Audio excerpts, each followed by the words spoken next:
नमस्कार, मैं हूं अंशिता। लीजिए, एसी की कमी तो रह गई थी। अब तो अमेरिका में मोदी जी से सवाल पूछे जा रहे हैं।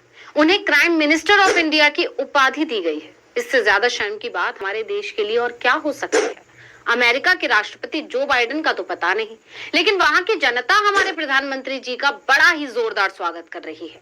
कभी सांसद मोदी के संबोधन का बहिष्कार का ऐलान करते हैं, तो कभी सोशल एक्टिविस्ट बीबीसी की डॉक्यूमेंट्री की स्क्रीनिंग का ऐलान कर देते हैं, और अब तो सवालों के पोस्टर्स छप गए हैं। समझ आया मोदी जी का अमेरिका में स्वागत हो रहा है? नहीं, चलिए हम बताते हैं।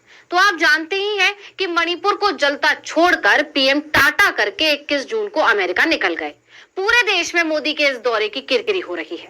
खैर, वापस आते हैं मुद्दे पर। तो मुद्दा ये है कि मोदी और उनकी टोली जिन मुद्दों से भागती फिरती है, जिन सवालों के जवाब नहीं देती है, वो सवाल उनका पीछा करते करते अमेरिका तक पहुंच गए हैं। नहीं यकीन आ रहा तो इन तस्वीरों को देख लीजिए। इन तस्वीरों की चर्चा मोदी बाइडेन की मुलाकात से ज्यादा हो रही है। सोशल मीडिया पर इन तस्वीरों ने तहलका मचा दिया है। ये तस्वीरें हैं एक ट्रक की, जो मोदी विरोध वाले कमेंट्स के साथ घूम रहा है।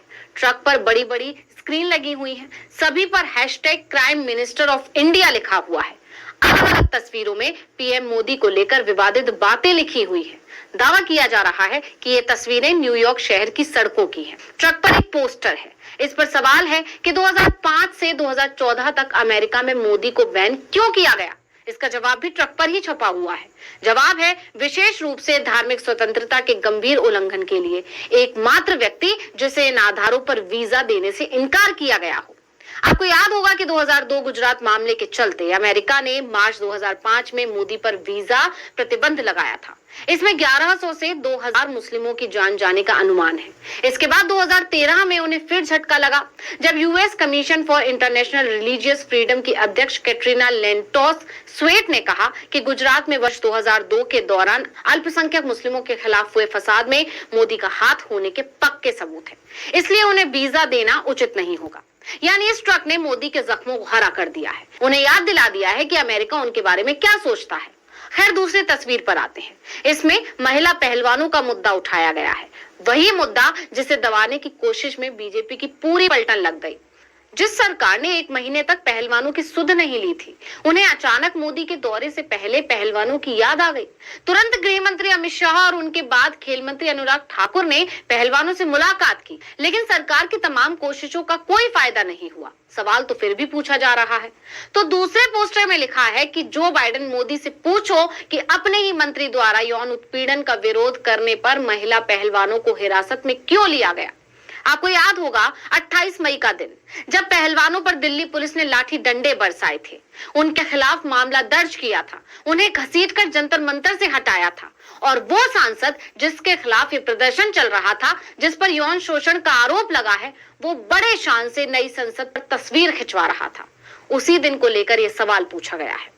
एक और पोस्टर ट्रक पर चिपका है। इसमें मोदी राज में क्या क्या कारनामे हो रहे हैं वो बताए गए हैं।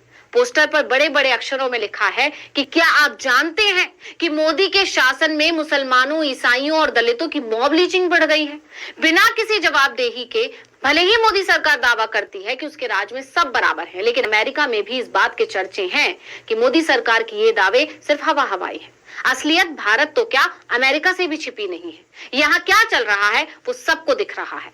अब बढ़ते हैं अगले पोस्टर की तरफ। इसमें सोशल एक्टिविस्ट उमर खालिद का जिक्र किया गया है। इसमें पूछा गया है कि स्टूडेंट एक्टिविस्ट उमर खालिद बिना मुकदमे के 1000 दिनों से जेल में क्यों है।